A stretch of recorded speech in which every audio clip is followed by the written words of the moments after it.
Welcome, dear listener, to another charming mystery in the quiet English village of St. Mary Mead.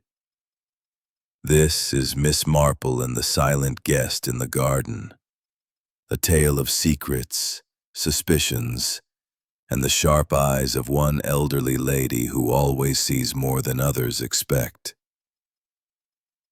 Draw up a chair, pour yourself a cup of tea, and let us step together into the hedgerows, cottages, and gardens of 1950s England, where nothing is ever quite as simple as it first appears. Chapter 1. The Silent Guest Appears. The morning air in St. Mary Mead had that particular clarity which comes only in April, after a night of soft rain has washed the village roofs and hedgerows clean. The lane smelled of damp earth and hawthorn blossom, and every garden seemed to hold within its borders the fresh promise of spring.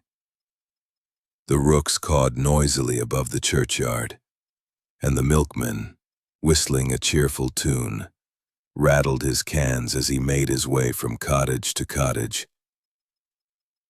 At her own neat little dwelling, on the edge of the high street, Miss Jane Marple sat in her favorite chair beside the bow window. Her lap was occupied, as it so often was, by a length of pale blue wool, which she was turning into what she vaguely described as something useful for the missionary bazaar. Though her hands were busy, her eyes, sharp and deceptively mild, glanced every so often at the passing life of the village. To most who knew her, Miss Marple was nothing more alarming than a gentle, elderly spinster, fond of her garden, her knitting, and the companionship of tea with friends. But those who had lived longer in St. Mary Mead, or who had occasion to observe her more closely, knew that behind those kindly blue eyes lay a mind as keen and penetrating as any detective inspector's. Perhaps more so. This morning, however, nothing seemed likely to disturb the peace. A boy on a bicycle coasted past, his school satchel bouncing on his back. Mrs. Price Ridley, dressed in an outfit rather too heavy for the season, stopped to scold the milkman, followed by the confused sound of voices, some raised in alarm, others calling for assistance. Miss Marple sat very still, her head tilted slightly to one side. To many, it would have been merely an inexplicable disturbance. To Miss Marple, who had lived a lifetime observing the small dramas of human behavior, it was unmistakably the sound of discovery, of something unexpected and likely unpleasant. Within 10 minutes, the news had reached her ears, for in St. Mary Mead, as in all small villages, news has a way of moving faster than the telephone exchange. Mrs. Hartnell, passing breathlessly along the lane, was only too eager to share it. "Have you heard, Miss Marple? They've found a man. In the Harwood's garden of all places, laid out under the yew hedge as though struck down. Some say he's dead, though I'm told the doctor is there now." Miss Marple expressed suitable surprise, though her eyes remained thoughtful. "A man, you say? A stranger?" "Stranger, yes, and a queer one by all accounts. No one seems to know who he is, or how he came to be there. Mrs. Harwood nearly fainted clean away when they brought him into the house. And what business had he to be in their garden? That's what I should like to know." Miss Marple murmured something comforting, but in her mind the knitting needles were already at work. A stranger in a village garden was, in itself, unusual enough. That he should be found unconscious, perhaps injured, raised matters into the realm of mystery. The story spread quickly. By the time Miss Marple set out for her habitual afternoon walk, the matter of the silent guest, as someone had already christened him, was on every villager's lips. At the post office, Mrs. Weatherby declared she had seen a man answering the description only the day before, loitering near the church gate. At the grocer's, Mr. Lanning was equally certain he had sold a packet of tobacco to a tall stranger with a shabby coat earlier in the week. Even the vicar's wife claimed to have glimpsed a figure hurrying across the fields at twilight. Yet, curiously enough, no two descriptions agreed. One called him dark, another fair. One swore he was foreign, another insisted he looked quite the Englishman. Only one fact was constant. The man, when brought news, he doesn't seem the common sort at all. It was at that moment that Miss Marple, invited by Mrs. Harwood for tea and a little reassurance, made her quiet entrance. She listened, nodding politely, while the colonel blustered and the doctor shrugged. Then, as the tray of sandwiches was brought in, she permitted herself to stroll toward the French doors that opened onto the garden. The afternoon sun lay warm upon the gravel paths and flower beds. The yew hedge, tall and dense, cast a long shadow across the lawn. Miss Marple's gaze lingered on a particular patch of disturbed earth where, she knew, the man had been found. She bent, slowly so as not to alarm her hostess, and touched the soil with her gloved hand. There was the faintest impression of a heel, larger than her own, yet not the colonel's heavy military boot. Beside it, scattered petals told of flowers crushed in haste, and half hidden by the roots of the hedge glinted something metallic. A small silver cufflink, its surface engraved with the image of a bird in flight. Miss Marple straightened with apparent difficulty and resumed her seat. To anyone watching, she was merely an elderly lady resting her back. But her mind was already busy. A cufflink was not the sort of thing one associated with a tramp or casual intruder. It spoke of refinement, of someone belonging, at least outwardly, to a different world. Conversation at tea turned inevitably to speculation. Lionel Kent, a thin, nervous gentleman staying as a guest at Elmwood Manor, declared that he had taken his constitutional walk in the garden shortly before breakfast and had seen no one. Mrs. Lane, the young widow from the cottage nearby, admitted, rather shyly, that she too had strolled past the tulips, only for a moment, of course. And the Harwood's maid, Alice, blurted out that she had gone into the garden that morning to fetch parsley for the soup.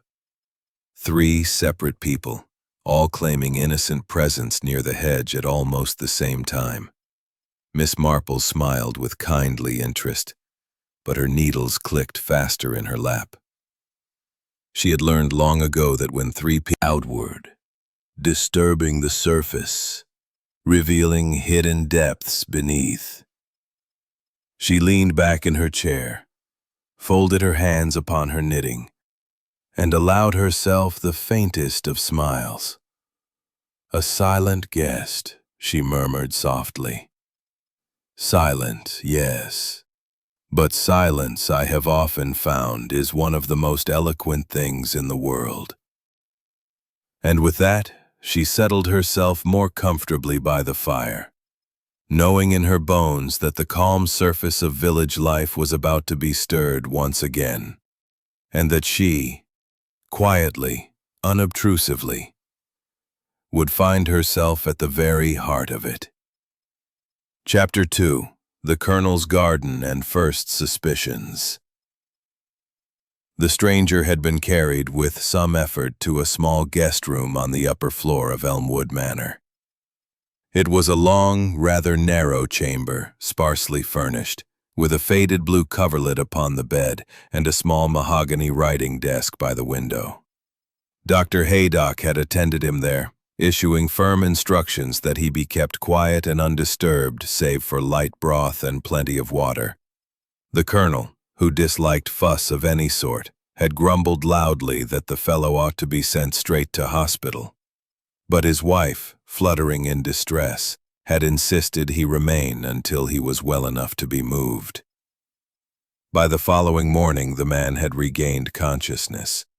though he remained curiously mute.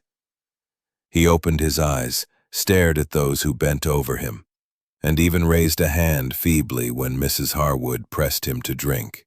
But he offered not a single word in reply. When questioned by the colonel, he merely blinked, as though baffled or unwilling to understand. Miss Marple heard all this from Dr. Haydock himself, whom she encountered leaving the house with his black bag. He stopped at her gate to exchange a few words, as he often did when he thought she might provide him with one of her shrewd observations. "The man's a puzzle, Jane," he said, pursing his lips. "No papers, no identification. A head wound that could be from a fall, or a blow, though I'll not commit myself on that yet. He looks educated enough, I'll grant you, but either he can't or won't speak. His silence is deliberate, desirable up the south wall. But the garden, in which Colonel Harwood took considerable pride, was immaculate. Straight paths, carefully clipped hedges, and borders brimming with tulips and daffodils in the full vigor of spring. Miss Marple, ushered into the drawing-room, found Mrs. Harwood as pale and fluttering as her note suggested. Tea was laid upon a low table, and Lionel Kent was already present, a thin gentleman of middle years with anxious eyes and fingers that never ceased tapping against the arm of his chair. "I do think it's such a dreadful business, Miss Marple," Mrs. Harwood exclaimed, pouring tea with a hand that trembled. "Imagine, a strange man lying in one's garden, and not a soul knows whence he came or what he wants. George insists it is nothing at all, but I cannot dismiss it so lightly. The village is already full of talk." Lionel Kent cleared his throat nervously. "Quite right, quite right. Most unfortunate. I can assure you, however, that I saw no one when I took my walk yesterday morning. I strolled down as far as the sundial and back again, and the garden was perfectly empty. Perfectly empty." Miss Marple accepted her cup with a gentle smile. "And you, my dear Mrs. Harwood? Were you in the garden yesterday morning?" Mrs. Harwood shook her head at once. "Oh no, I seldom venture out before luncheon. My nerves, you understand. It was after breakfast that the maid Alice came running in, saying there was a man under the hedge. I nearly fainted on the spot. It was at that moment that the young widow, Mrs. Beatrice Lane, entered. She was of medium height, dark-haired, with an air of subdued elegance. Since her husband's death 2 years earlier, she had lived quietly in the cottage adjoining the manor grounds. "I came as you asked, Clara," she said softly. "How do you do, Miss Marple? Such an extraordinary occurrence, is it not? I confess I was in the garden myself yesterday, just for a moment, to admire the tulips, but I saw nothing, nothing at all." Her eyes darted quickly toward Lionel Kent as she spoke, and Miss Marple, who noticed such things, wondered what significance that glance might hold. Tea proceeded with the garden, of all places in which to tumble. He might have fallen in the lane, or on the common, or anywhere else. Yet it was your hedge that received him. The colonel harumphed, but offered no answer. After tea, Miss Marple requested a little turn about the garden. Mrs. Harwood, eager to show her the tulips, consented, and the small party stepped out into the sunshine. The air was sweet with the scent of wallflowers, and bees droned industriously among the blossoms.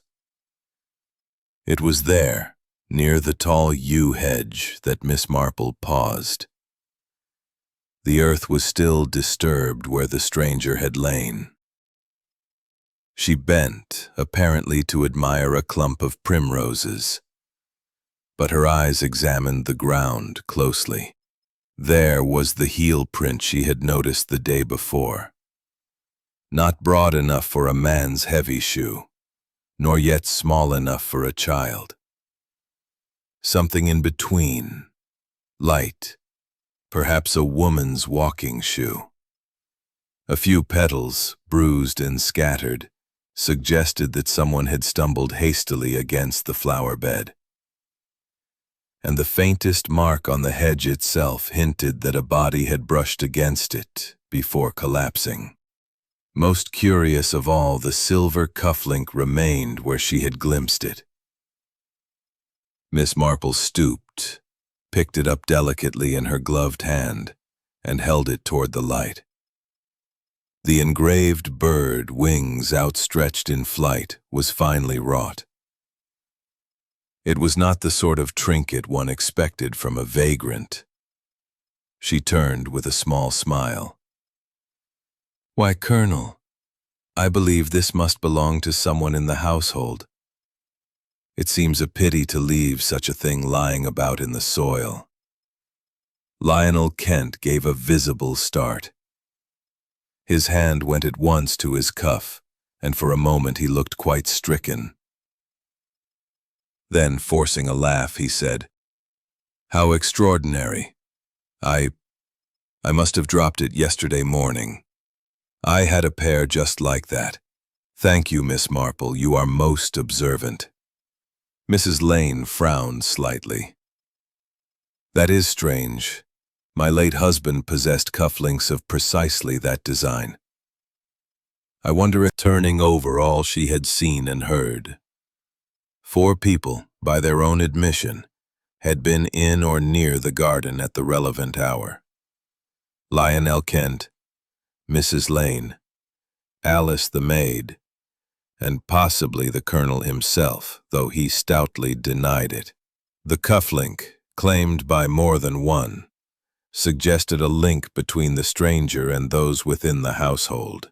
And the stranger himself, still silent upstairs, seemed to watch those around him with eyes that understood far more than his silence implied. It was enough, Miss Marple reflected, to make a beginning. She had learned in long years of observation that truth was rarely shouted from the housetops. It crept out in small fragments, in careless words, in nervous gestures, in things unsaid as much as in those spoken. She leaned back, her needles clicking softly, and allowed herself a gentle smile. "Suspicions," she murmured. "So easily dismissed, so easily overlooked, yet they are often the very first shoots of truth." And as the shadows lengthened across the village that evening, Jane Marple resolved that she would, in her own unobtrusive fashion, keep watch over Elmwood Manor and its silent guest. For she felt, as surely as she felt the click of her knitting needles, that something more than mere accident had brought the stranger to that particular garden, at that particular hour. Chapter 3. A Village of Motives. Morning in St. Mary Mead was always a curious blend of tranquility and bustle. The lanes lay still and drowsy beneath the mist. The fields sparkled with dew. And yet, at every gate, cottage, and garden hedge, there was some note of activity. Hens being let out, milk bottles fetched in, children scurrying with satchels to school. It was the sort of everyday life that might have lulled one into thinking that nothing out of the ordinary ever occurred in the village. But Miss Marple knew better. By the 3rd day after the incident in Colonel Harwood's garden, the silent guest had become the talk of the parish. At the post office, Mrs. Weatherby told anyone who would listen that she had seen him before. She was certain, only she couldn't recall where. Mrs. Price Ridley, in her most authoritative, during one of Miss Marple's visits, that a curious development occurred. She was seated quietly in the morning room with Mrs. Harwood when Alice, the maid, came running in with a slip of paper. "Please, ma'am," the girl said, twisting her apron nervously. "The gentleman upstairs. He wrote this." Miss Marple accepted the paper. In shaky but legible script were 3 words: danger, garden, truth. Mrs. Harwood gasped and clutched Miss Marple's hand. "What can it mean? Danger? In our garden? Truth? What truth?" Miss Marple smoothed the paper gently. It is most suggestive, is it not? A man who cannot speak chooses his words carefully. These three he deemed most necessary. We must not dismiss them lightly. The colonel, when told, snorted. Nonsense. Dramatic scribbling, that's all. Fellow wants to make himself important. Don't encourage it, Clara. But Miss Marple noticed how Lionel Kent, present at the time, grew visibly agitated. His thin fingers tapped incessantly against his knee, and his eyes flickered toward the paper as though it held some private menace. That afternoon, Miss Marple made her customary calls about the village. She began with Mrs. Lane at the little ivy-covered cottage adjoining the manor grounds. The young widow greeted her warmly, though her eyes were shadowed with fatigue. "You must forgive the disarray, Miss Marple. I have scarcely slept. This business with the stranger has unsettled me more than I can say." Miss Marple settled herself in a chair by the hearth. "It is disturbing, of course, to find a man so suddenly in one's neighbor's garden, with no explanation. It does invite speculation, but I dare say you are more affected than most, being so near at hand." Mrs. Lane hesitated. "Yes, perhaps. I told you, did I not, that I walked through the manor garden that morning? Only briefly. But I have thought and thought. What if I passed within a few feet of that man and failed to notice him? It chills me." Her voice trembled, and she turned her face away. Miss Marple, who missed little, saw the faint flush of color that rose in her cheeks. "My dear," Miss Marple said kindly, "there is no Miss Marple's needles clicked faster in her mind's eye. Gifts, indeed. Where had Alice obtained them? And why should she be so anxious to turn them into money? By evening, Miss Marple had formed a sketch of each person connected with the incident. Colonel Harwood, loud, dismissive, yet oddly anxious that the matter be settled quickly. Why so eager to rid the house of the stranger? Mrs. Harwood, fluttering, kindly, but curiously insistent that the man might have come with a message. From whom and about what? Lionel Kent, nervous, evasive, and clearly disturbed by the silent guest's written words. What secret troubled him? Mrs. Lane, outwardly respectable, but her glance at Lionel Kent and her guilty color hinted at a connection yet unspoken. Alice, a simple village girl, perhaps, yet concealing her dealings with small valuables. What had she seen or done that she dared not confess? Miss Marple sat by her fire, the lamplight falling softly on her knitting, and considered. A silent man in a garden was like a stone cast into a pond. The ripples had already spread, touching each of these lives, disturbing what had once appeared calm. And in those disturbances lay the truth. She remembered the paper with its 3 words: danger, garden, truth. The man had chosen them deliberately.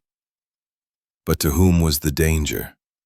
And what truth was hidden in that garden? She sipped her tea thoughtfully.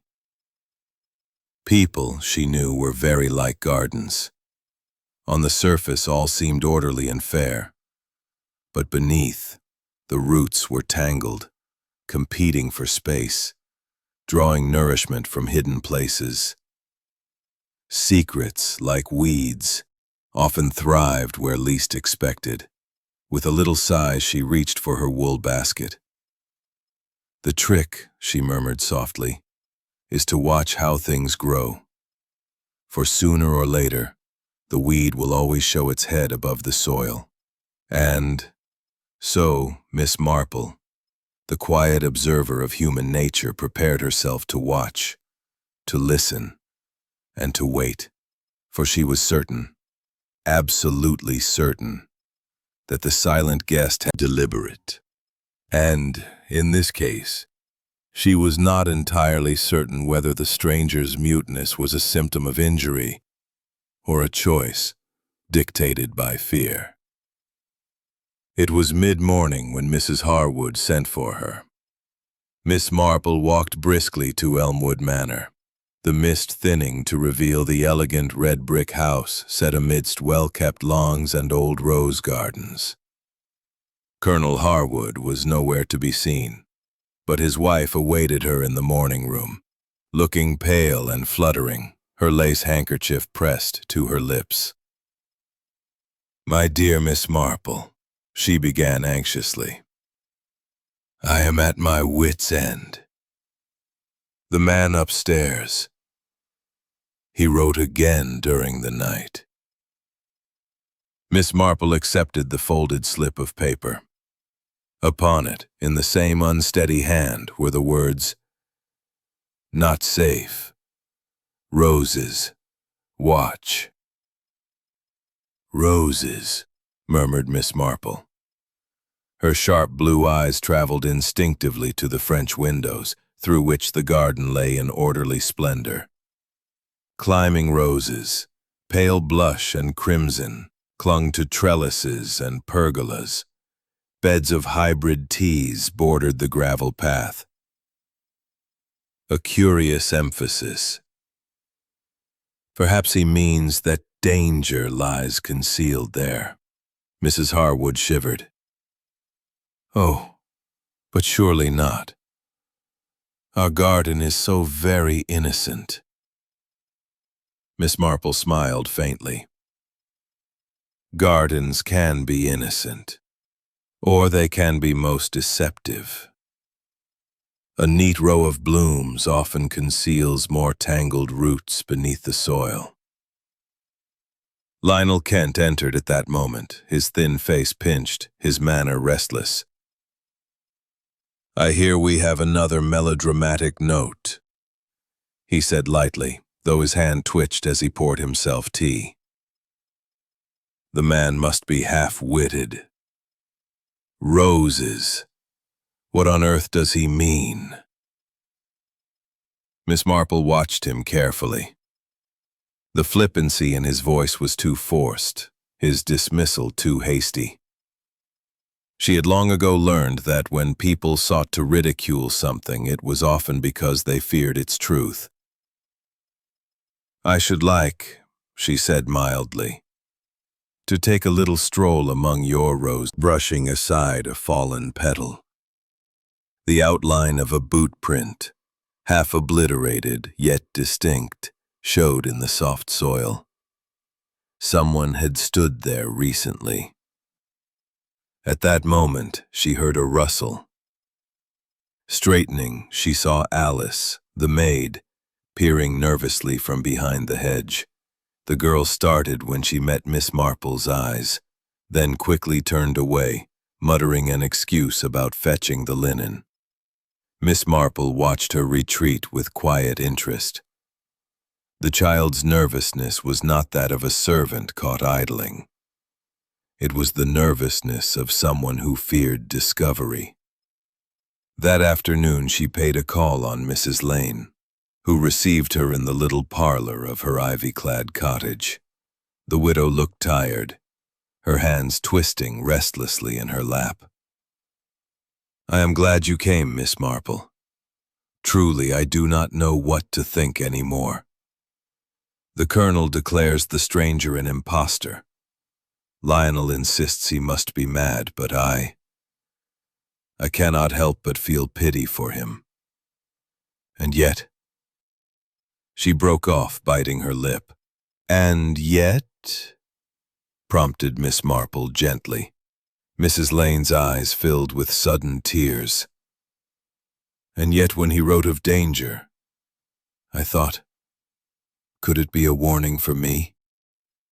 I am so near the manor gardens, and— Oh, I am foolish, I know, but last night I heard footsteps outside my window."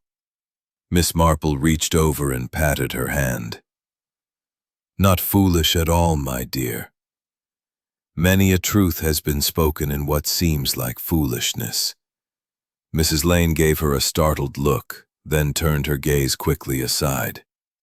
Miss Marple, sharp as ever, saw once again that guilty flush upon her cheek. On her way home, Miss Marple encountered the vicar, Mr. Clement, who was full of concern. "My dear lady," he said, "I fear this incident is sowing unease among the parish. People speak of burglars, tramps, even spies.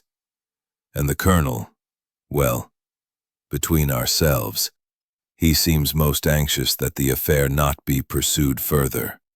"Anxiety," said Miss Marple thoughtfully, "is very often the companion of concealment." The resolved to act. A simple test would suffice, she thought, to draw the truth nearer. With the air of a harmless old lady fussing over her flowers, she would contrive to be in the garden once more, and this time she would watch carefully who came near the rose pergola. For in that corner of the garden, she felt sure, lay the secret that bound together the silent stranger, the guilty maid, the anxious widow, the nervous lodger, and the colonel who wished it all away. The roses whispered their secrets beneath the morning dew, and Miss Marple, ever patient, prepared to listen. Chapter 5. The Maid and the Midnight Hour. The quiet rhythms of St. Mary Mead never altered for long. The village clock chimed, hens clucked in their pens, and the postman's bicycle bell rang with punctual familiarity. Yet under this veil of routine, unease coiled like ivy around Old Stone. A silent man still lay in Colonel Harwood's guest room, writing cryptic words, and roses in the manor garden whispered of secrets no pruning shears could tame. Miss Marple, sharp-eyed and mild-mannered, had resolved to keep her vigil. For 2 mornings in succession she had wandered about the manor grounds with her parasol and straw hat, pausing at the rose pergola, stooping to admire the blooms. She knew, however, that true revelations came not in sunlight, but when shadows grew long. Human beings, she often mused, revealed their real selves at inconvenient hours, when fatigue, desire, or fear overcame pretense. It was for this reason that she contrived on the 3rd night to remain at Elmwood Manor beyond her usual visiting hour. Mrs. Harwood, always grateful for her company, was easily persuaded to let her stay for a little night air and a stroll before walking home. The colonel, brusque as ever, had retired early. Lionel Kent kept to his rooms, pleading a headache. At 10:30, with the house settling into silence, Miss Marple slipped out through the French windows into the garden. The moon hung low and bright, silvering the rose blossoms, until they looked like ghosts of themselves. She moved quietly to the pergola, seating herself on a weathered bench, and folded her hands. She was very good at waiting. For nearly an hour there was nothing, only the rustle of leaves and the occasional call of an owl. Then came the sound. Soft footsteps on the gravel, hesitant but purposeful. A figure emerged from the shadow of the hedge. Alice, the maid. She carried something wrapped in cloth. Miss Marple remained very still, scarcely breathing. Alice glanced about nervously, then knelt at the disturbed patch of soil. Miss Marple, be hard, keeping secrets when one is so young.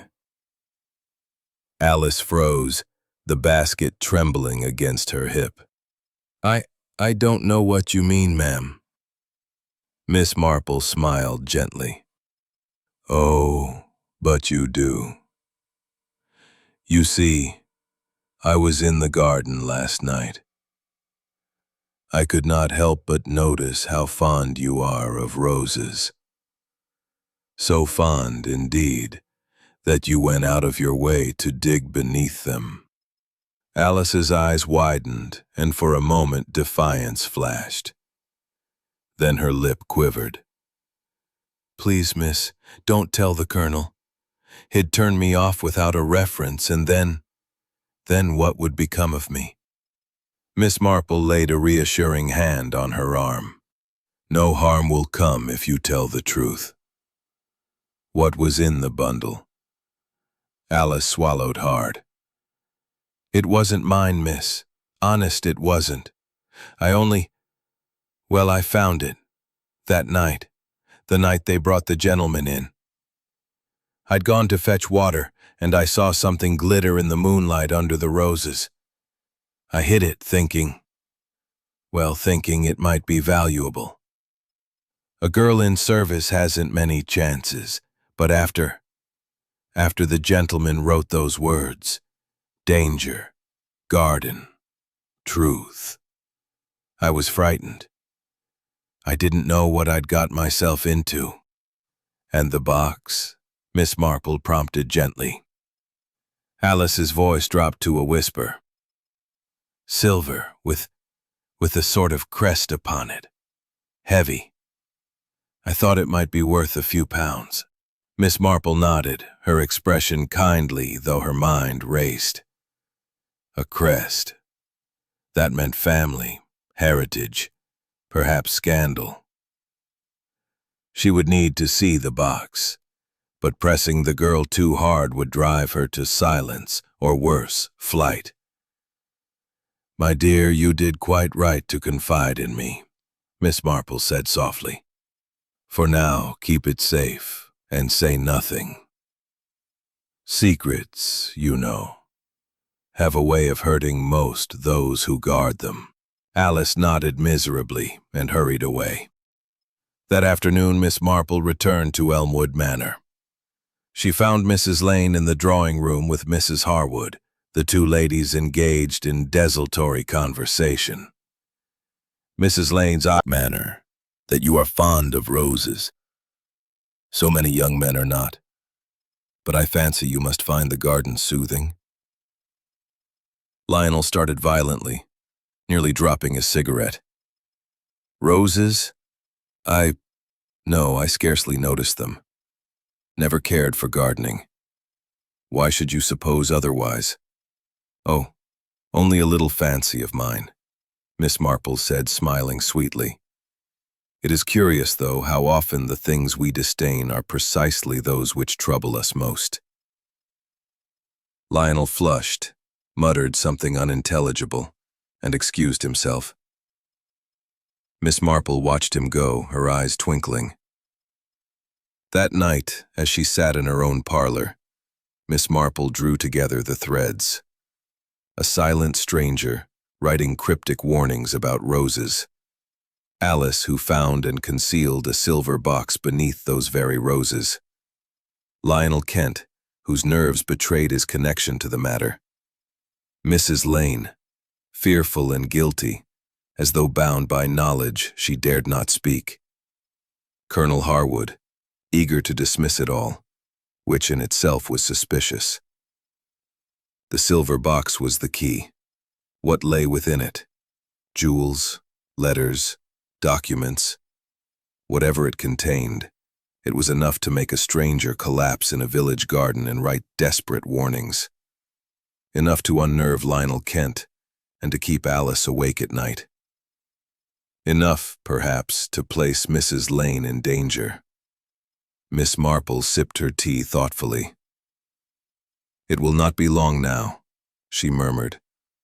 "A box is only so secret as the strength of its string. And string, as I have always observed, frays sooner than one expects." Outside, the church bell tolled the hour. The midnight hush settled over St. Mary Mead.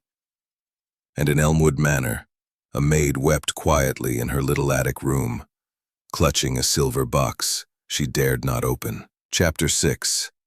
The Silver Box. It was the sort of morning in St. Mary Mead that seemed perfectly ordinary. Sunlight falling gently upon thatched roofs, the baker's boy whistling as he delivered his loaves, the faint smell of coal smoke lingering from early fires. Yet Miss Marple, seated primly at her window with her knitting, knew very well that ordinariness was. Silver box, once unwrapped, gleamed faintly despite its tarnish.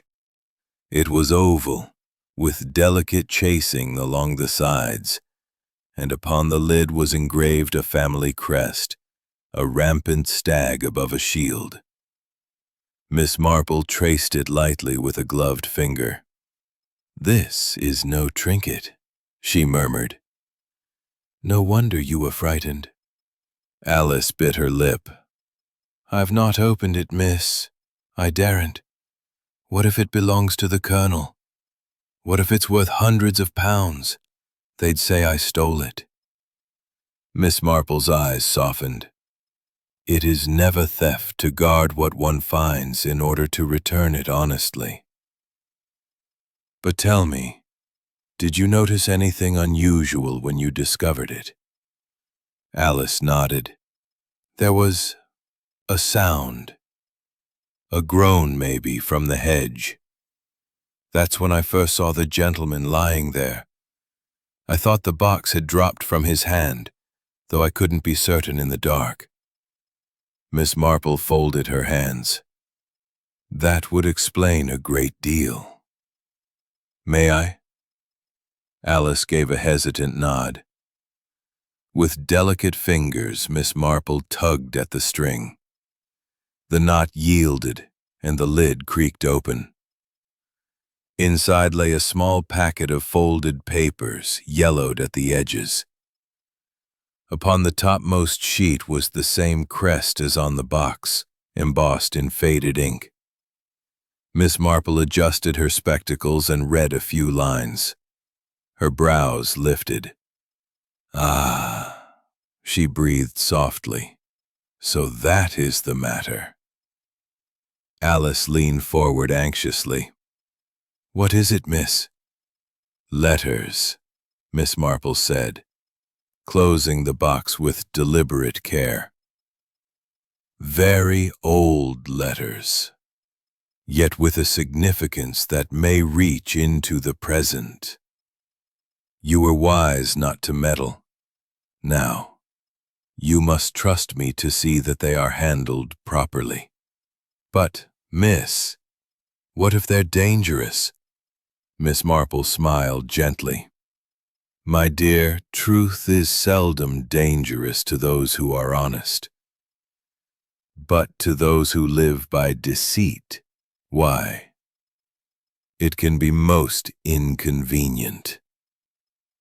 That afternoon she requested a quiet word with Mrs. Harwood, who received his step quick, his eyes darting. He halted when he saw the silver box. For one instant his face drained of all color. Then he recovered himself with a forced laugh. "Well, what have we here? Some family treasure dug up for inspection." Miss Marple's serene gaze rested on him. "I fancy you know very well what it is, Mr. Kent. The question is not what, but why. Why should a man collapse in the garden with such a box near to hand? Why should Alice be so terrified and you so very anxious?" Lionel's mouth tightened. "I haven't the faintest idea what you mean."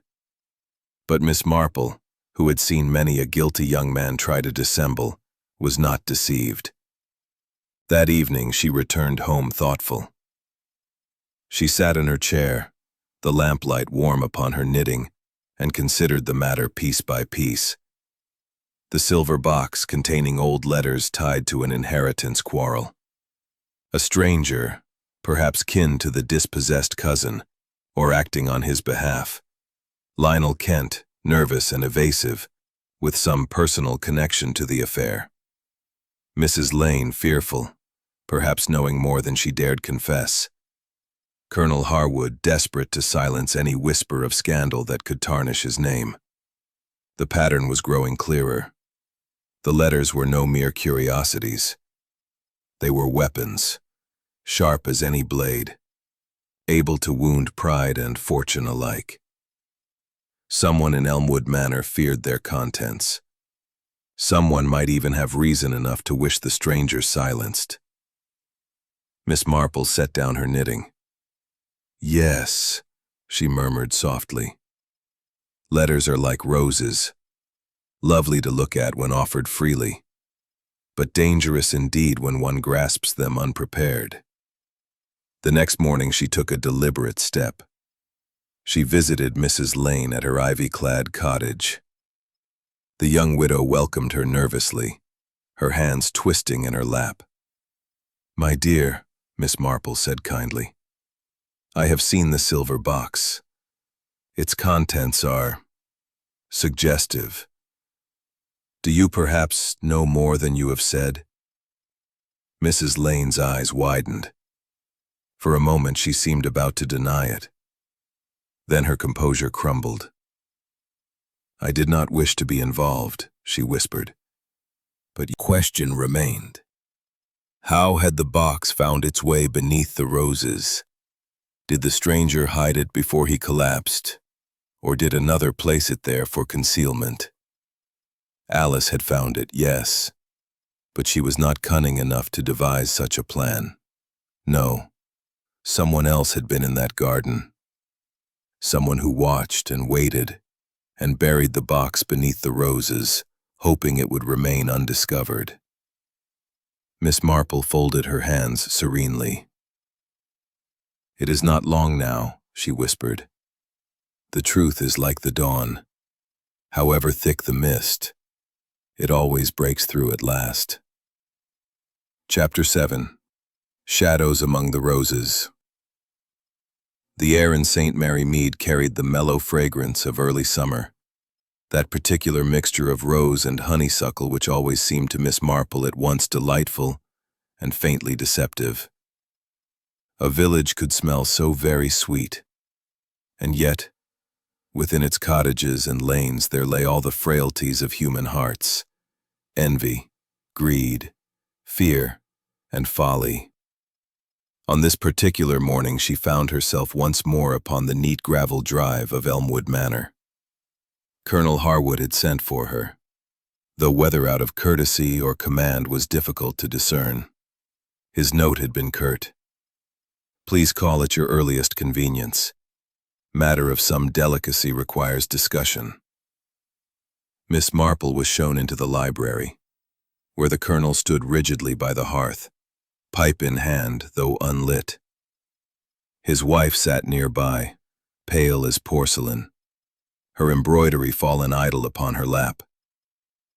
Lionel Kent lounged in a chair near the window, feigning indifference, but with a cigarette trembling faintly between his fingers. "My dear Miss Marple," began the colonel, with an attempt at geniality that did not soften his granite features.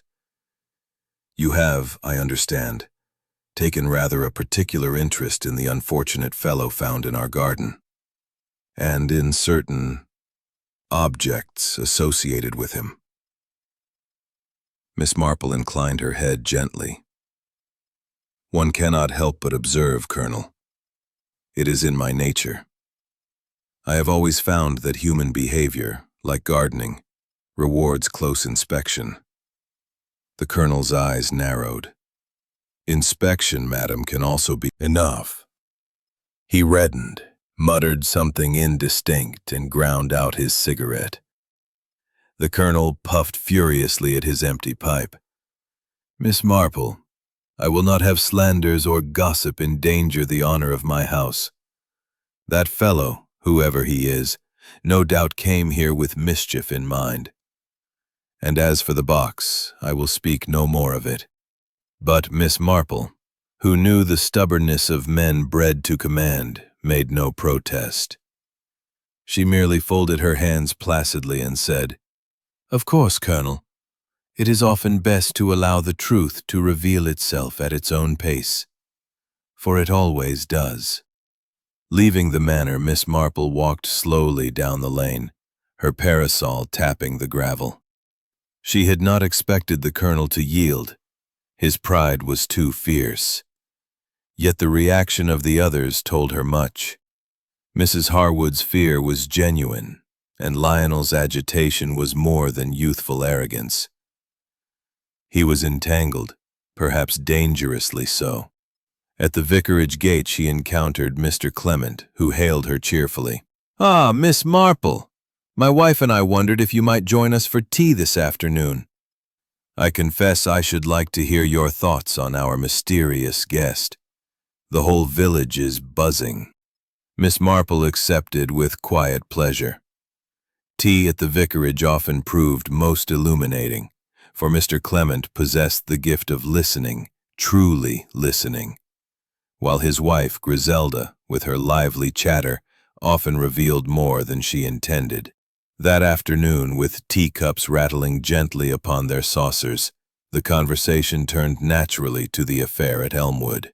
"Really, Jane," exclaimed Griselda, pouring cream with an unsteady hand, "the whole business is most unsettling.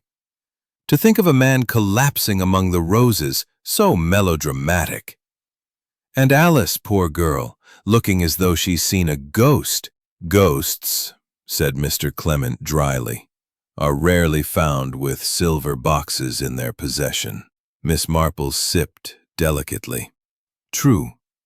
And that box is no mere ornament. Its contents have stirred a great deal of unease within the manor.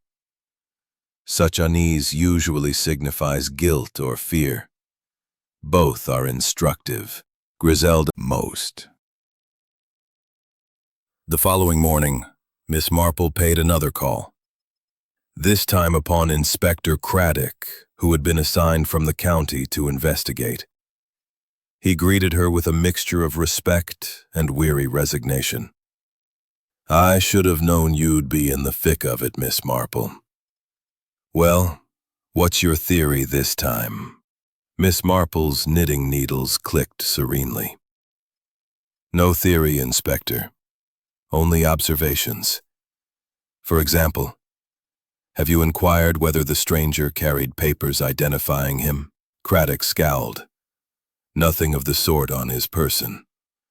His coat was nearly threadbare, though good quality once. Pockets empty save for a handkerchief and a railway ticket from London." "Interesting," murmured Miss Marple. "And has anyone claimed knowledge of him?" "Not a soul," said Craddock grimly. "Though between ourselves, I'd swear that young Lionel Kent knows more than he lets on. The fellow's shifty as a cat." Miss Marple nodded. "Indeed. He reminds me of a boy in our parish once, always breaking windows with his catapult and swearing he'd never touched it. He grew up to forge checks. The habit of concealment begins early." Craddock chuckled despite himself. "You've a way of putting things, Miss Marple. Still, I'll grant you this. There's something fishy at Elmwood. I'll keep digging." That evening, Miss Marple turned her attention to Alice once more. The maid came to her cottage under cover of dusk, eyes wide with worry. "Oh, miss, I don't know what to do. Mr. Kent cornered me in the scullery today, asking if I'd spoken to anyone about the box. He said it'd be the worse for me if I breathed a word. I swear, I've not told a soul. Only you." Miss Marple patted her hand gently. "Do not be frightened, Alice. When people threaten, it is often because they feel their own ground slipping away. You need only remain steady. Have courage, my dear." Alice sniffled. "But why should he care so much? If it's just old letters." "Letters," said Miss Marple, "can sometimes alter lives. They may prove a claim, expose a lie, or reveal a betrayal came on their behalf." Miss Marple listened quietly, her mind arranging each piece of the puzzle. A claim upon the estate, letters to prove it, a stranger arriving with them, and Lionel Kent acting in fearful haste. Colonel Harwood proud and unyielding, would never brook such a scandal. And somewhere among them, someone had silenced the man before he could speak. She sat by her window that evening, the last light fading over the thatched roofs, and murmured to herself, "The net is drawing close. Soon, one false step, one slip of the tongue will betray the hand that struck among the roses. For truth, like a buried root, pushes up through the soil until it finds the light."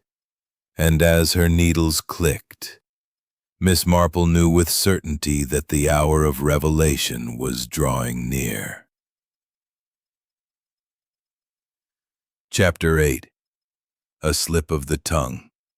The bells of St. Mary Mead chimed softly in the evening air as Miss Marple made her way along the lane toward Elmwood Manor. She leaned on her walking stick a little more than usual, though her eyes, bright and bird-like, missed nothing. The flight of a thrush across the hedge, the sound of hurried footsteps behind her, even the faint smell of tobacco drifting from the trees. She had written a polite note earlier that day, suggesting to Mrs. Harwood that she might like some company for her embroidery. The invitation had been accepted with evident relief. Miss Marple knew that lonely people, especially lonely people burdened with secrets, were apt to talk more freely when they felt themselves in sympathetic company. Mrs. Harwood sat in the morning room, her needle lying idle on her lap, a tray of tea and buttered scones set between them. She looked tired, her eyes shadowed. "My dear Miss Marple," she said, pouring tea with a hand that trembled slightly, "I cannot tell you how grateful I am for your visit. This dreadful business has unsettled me quite beyond measure." Miss Marple smiled kindly, settling her knitting upon her lap. "One can quite understand, my dear. Gardens ought to yield nothing more alarming. I have dreaded it for years. I begged my husband to burn them. Oh, I know it was wrong, but I could not bear the thought of scandal. Yet he insisted on keeping them, locked away, as proof that he had triumphed fairly. And now they are out again, and I cannot sleep for fear." Miss Marple very gently patted her hand. "The truth, my dear, is rather like a rosebush. You may prune it hard. You may try to hide it behind hedges, but it will bloom again in its season. The real question is, who has tried to uproot it altogether?" At that moment the door opened, and Lionel Kent entered without knocking. His eyes flickered at the sight of Miss Marple, then hardened. "Aunt," he said sharply, "you shouldn't discuss family matters with outsiders, especially not with village busybodies who thrive on scandal." Mrs. Harwood colored painfully, but Miss Marple only smiled serenely. "My dear young man, gossip is the child of secrecy. If truth were spoken more freely, there would be far less to whisper about." Lionel flushed, striding to the window. "You have no right to pry into things you cannot possibly understand." Miss Marple's needles paused. "On the contrary, Mr. Kent, I understand a great deal. For instance, that you intercepted Alice in the scullery and threatened her. You were very anxious she should remain silent about the box." Lionel spun round, his face pale. "That silly girl's been talking." "No," said Miss Marple softly. "She has been frightened, which amounts to much the same thing." Lionel's mouth twisted, but before he could reply, the door burst open once more. Colonel Harwood entered, his face thunderous. "What's this? More interference? You'll have no more of it, Miss Marple. You will kindly keep your nose out of Harwood family affairs." Mrs. Harwood gave a little cry, rising from her chair. "Edward, please. Miss Marple has only been trying to help." "Help!" barked the colonel, by stirring up scandal, frightening my household and encouraging gossip. I tell you, madam, I will not have it. His eyes blazed, and in that instant Miss Marple saw not merely anger but knitting calmly. You see, she said gently, truth has a way of escaping, even in careless words. Mr. Kent, you have shown quite clearly that you knew what the stranger intended to reveal. You feared it enough to threaten a servant. The question now is, how far did you go to keep that truth buried? Lionel's face drained of color. He stammered something, then turned on his heel and fled from the room. Later that evening, Miss Marple sat with Inspector Craddock in her parlor, the silver box between them. She recounted every word, every gesture of that charged encounter. Craddock listened keenly, his brow furrowed. So the lad gave himself away, he said at last. Miss Marple nodded. He revealed knowledge he ought not to have had. That does not yet prove he struck the blow, but it proves he was deeply entangled.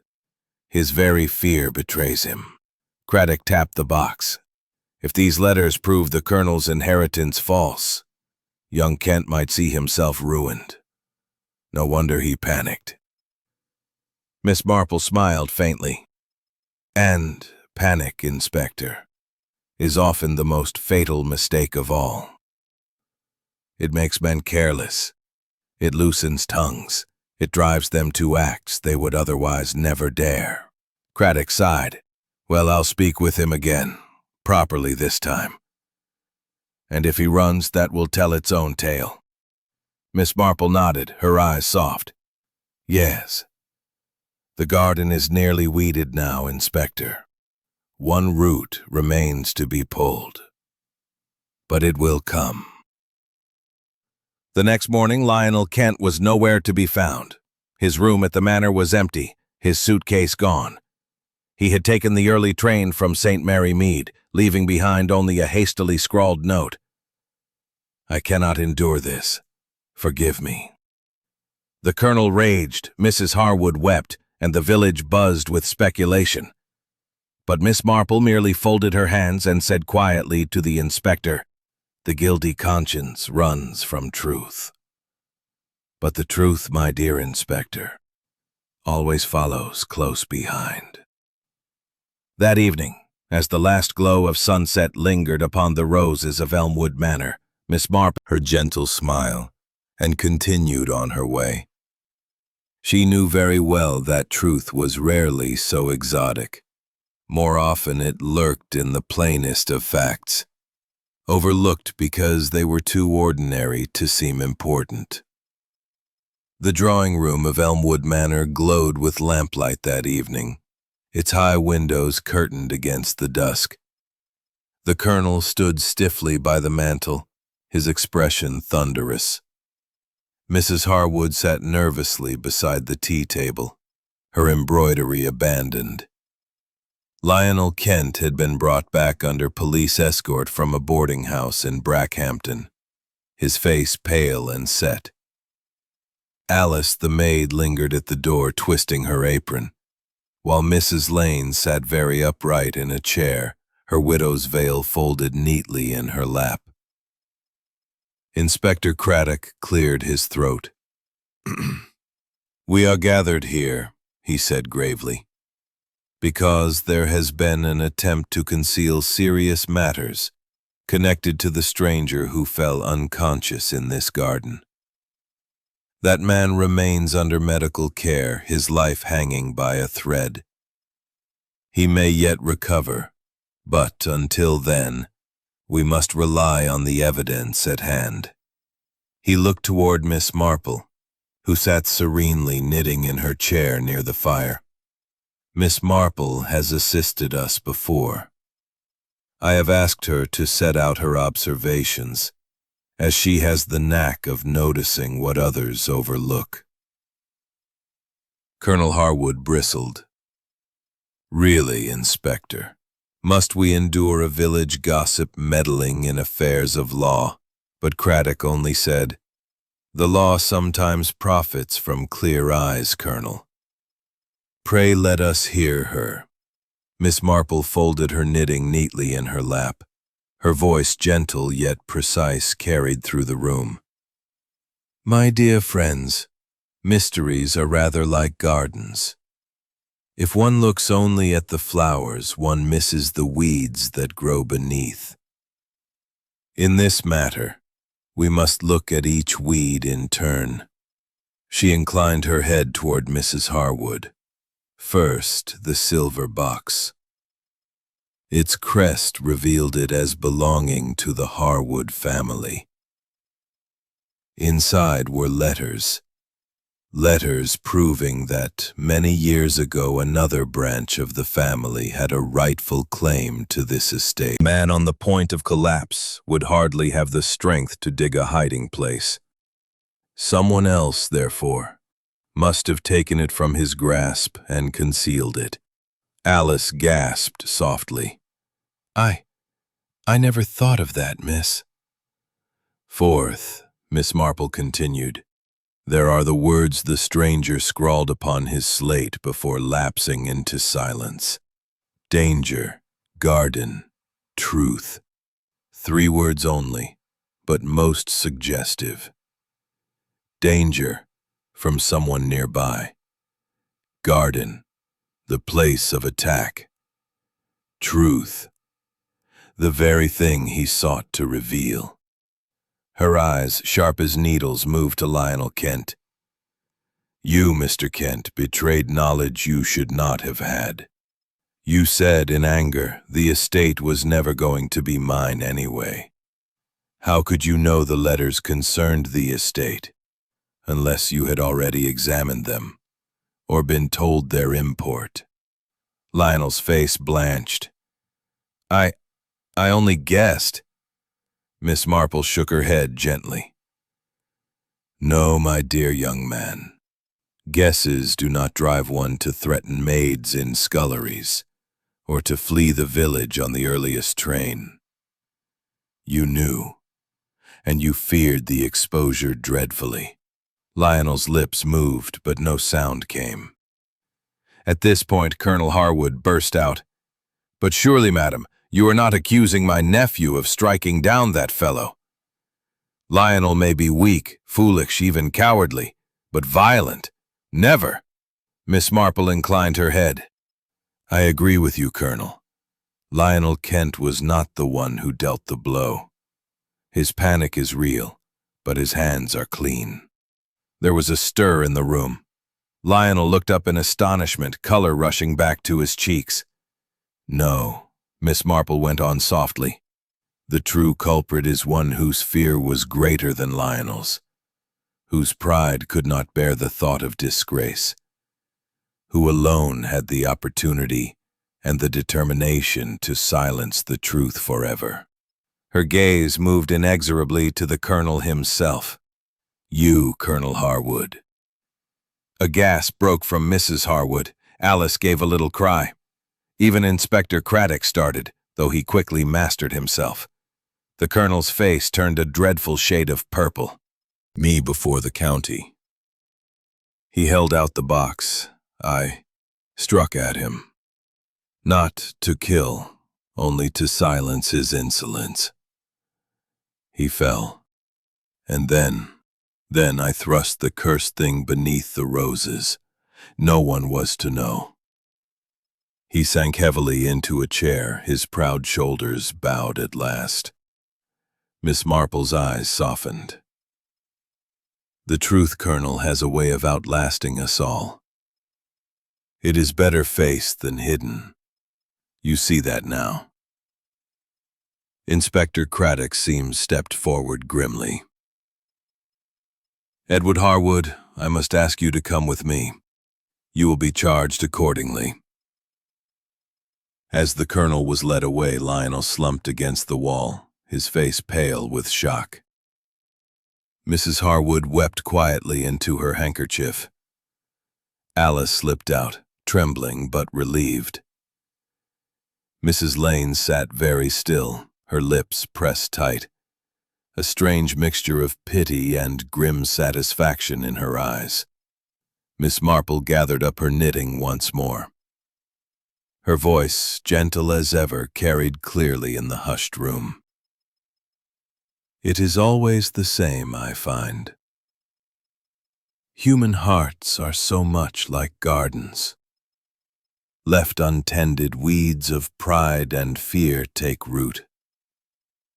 But once the truth is laid bare, painful though it may be, there is a chance for growth anew.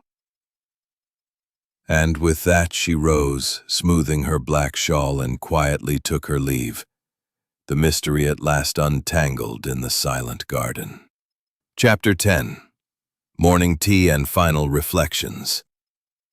The following morning dawned fair and clear, as though the very heavens wished to wash away the shadows that had hung over St. Mary Mead. The air smelled of late roses and dew-drenched lawns, and the church bells of St. Mary's rang cheerfully for morning service. In Miss Marple's neat little sitting room on the high street, the kettle whistled merrily upon the hob. Her canary fluttered its wings in the cage, and the sun slanted across the polished table, laid with blue and white china cups, a plate of fresh currant scones, and a small pot of strawberry jam. Inspector Craddock sat rather awkwardly in the best armchair, his uniform cap on the side table. Across from him perched something much smaller and much sadder. Colonel Harwood was a man of immense pride. To him, reputation and inheritance meant everything. The stranger in the garden threatened those very things. And so, blinded by fear, the colonel acted rashly. Alice shivered. But to strike a man down like that, miss, and then to hide the box in the earth, why, it gives me the horrors even to think on it. Indeed, Miss Marple agreed softly. But remember, my dear, human weakness is often at the root of tragedy. The colonel did not set out to kill. He lashed out in temper, as men of his sort too often do. But pride prevented him from confessing even when he might have done. That is the greater crime, I think, the attempt to bury truth beneath roses, as though it might never sprout again. Mrs. Lane stirred her tea slowly, her dark eyes fixed on the table. Then my suspicions were not so far wrong. I feared there was rot beneath Elmwood's polished stone. But I imagined it lay with Lionel, poor foolish boy, not with the master himself. Craddock frowned. Lionel may be weak, but you're right, Mrs. Lane. He's no criminal. He panicked because he thought the letters would ruin him. But in truth, the claim would only have passed to some distant cousin in London, hardly enough to sweep him out of the family altogether. Fear makes mountains out of molehills, Miss Marple said gently. I have often observed that. Alice looked up hesitantly. Begging your pardon, miss, but what will become of the letters now? The ones in the silver box? The law shall see to them, Craddock replied. But in truth they may prove little more than a curiosity. The estate was entailed long ago, and the legal right of that other branch is too stale to press. It was the threat that frightened the colonel, not the reality. Miss Marple smiled faintly. As is so often the case, a shadow looks far larger than the substance which casts it. Mrs. Lane gave a short, bitter laugh. Then a man has destroyed himself for nothing more than paper and pride. Yes, Miss Marple, really the imagination of some people. Everyone smiled faintly, and the tension in the room eased. You see, Miss Marple said, pouring more tea. This is precisely why I thought it best we should sit together and speak plainly. In time, truth will filter out into the village. But better it come gently and correctly, rather than twisted into some fearful fable. Alice nibbled a scone, then said in a small voice, "I keep thinking of how he wrote those words on the slate. Danger, garden, truth. They seemed so terrible then. But now I understand." Miss Marple smiled kindly at her. "Yes, my dear. He meant that the danger lay in the garden itself, in the man who ruled there. And he begged that truth should not be hidden. In his silence he spoke more clearly than most men with many words." Craddock nodded gravely. "He'll likely recover, the doctors say.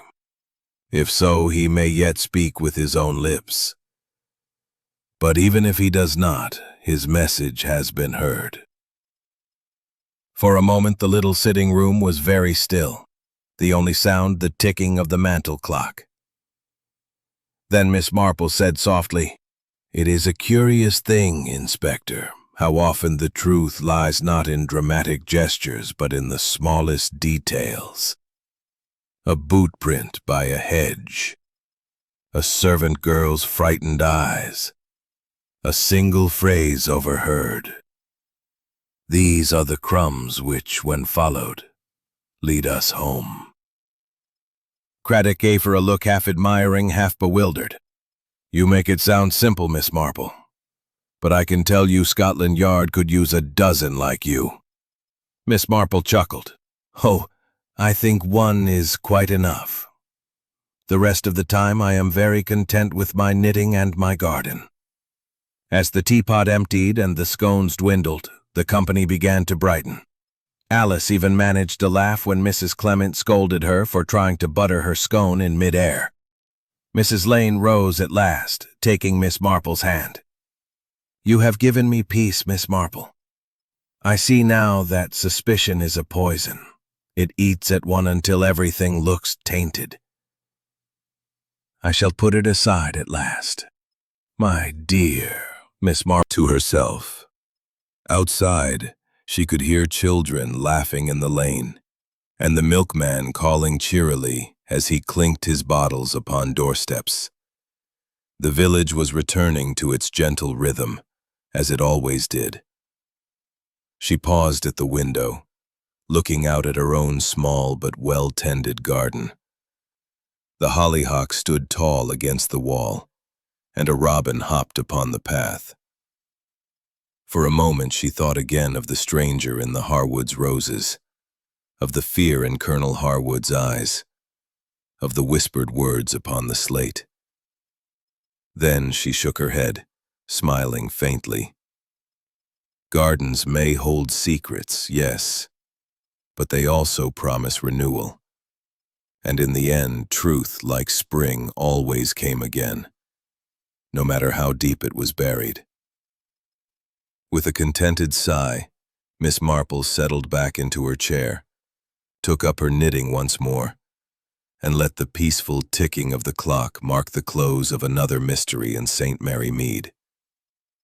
And so concludes Miss Marple and the Silent Guest in the Garden, a tale of pride, fear, and the quiet wisdom of observation, set amidst the roses and hedgerows of St. Mary Mead. We thank you, dear listener, for joining us in this cozy corner of mystery. May your own gardens be free of weeds, and your teacups always full. Until the next story, farewell.